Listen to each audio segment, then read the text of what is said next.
Hello friends, രാത്രി torch അടിച്ചുകൊണ്ട് എന്താ പരിപാടി എന്നല്ലേ? നമ്മുടെ റിറ്റൂസിന് എൻവയോൺമെൻറ്റ് ഡേക്ക് വേണ്ടിയിട്ട് ഒരു പ്ലക്കാർഡ് ഉണ്ടാക്കി കൊണ്ട് ചെല്ലാൻ വേണ്ടി മെസ്സേജ് വന്നു. അത് വൈകുന്നേരം സമയമായതുകൊണ്ട് നമ്മുടെ ഡൂഡൂസിനെയൊക്കെ ഇട്ടിട്ട് ഞാൻ എന്ത് ചെയ്യും? അതുകൊണ്ട് അവനെ ഉറക്കി കിടത്തി രാത്രിയാണ് ഈ പരിപാടി കേട്ടോ. വരച്ചുകൊണ്ടിരിക്കാൻ നേരമില്ലാത്ത കാരണം ഞാൻ വിചാരിച്ചു എന്നാൽ നേരെ പ്രിൻ്റ് എടുത്തേക്കാം, പിന്നെ കളർ അടിച്ചാൽ മതിയല്ലോ. അതുകൊണ്ട് ഞാൻ കുറച്ച് ചിത്രങ്ങളൊക്കെ എടുത്ത് സെറ്റ് ചെയ്തിട്ട് പ്രിൻ്റ് അടിച്ചെടുത്തു. ഇതിലവൻ്റെ സൗണ്ട് കേൾക്കുന്നത് എഡിറ്റിങ്ങും ഡബ്ബിങ്ങും ഒക്കെ പകൽ ചെയ്യുന്നത് കൊണ്ടാണേ. അങ്ങനെ ഇവിടെ ഓഷ്യൻ തീമിലുള്ള നല്ല അടിപൊളി ഒരു പ്രിൻ്റ് ഇവിടെ കിട്ടിയിട്ടുണ്ട്.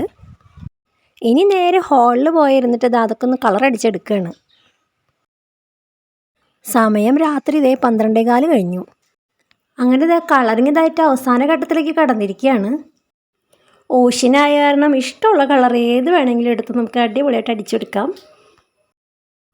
അങ്ങനെ ഒക്ടോപ്പസിനും കൂടി അടിച്ചു കഴിഞ്ഞപ്പം നമ്മുടെ കളറിങ് ഇവിടെ കഴിഞ്ഞു. ഇനി അത് എൻവയോൺമെൻറ്റ് ഡേയുടെ വാചകങ്ങളൊക്കെ എഴുതിയിട്ട് ഒരു പ്ലക്കാർഡായിട്ട് സെറ്റ് ചെയ്തെടുക്കണം. അതിനായിട്ട് ഞാനിവിടെ യെല്ലോ കളർ സ്റ്റിക്കി നോട്ടാണ് എടുത്തിരിക്കുന്നത്. അതിലേക്കാണ് വാചകങ്ങൾ നമ്മൾ എഴുതി കൊടുത്തിരിക്കുന്നത്.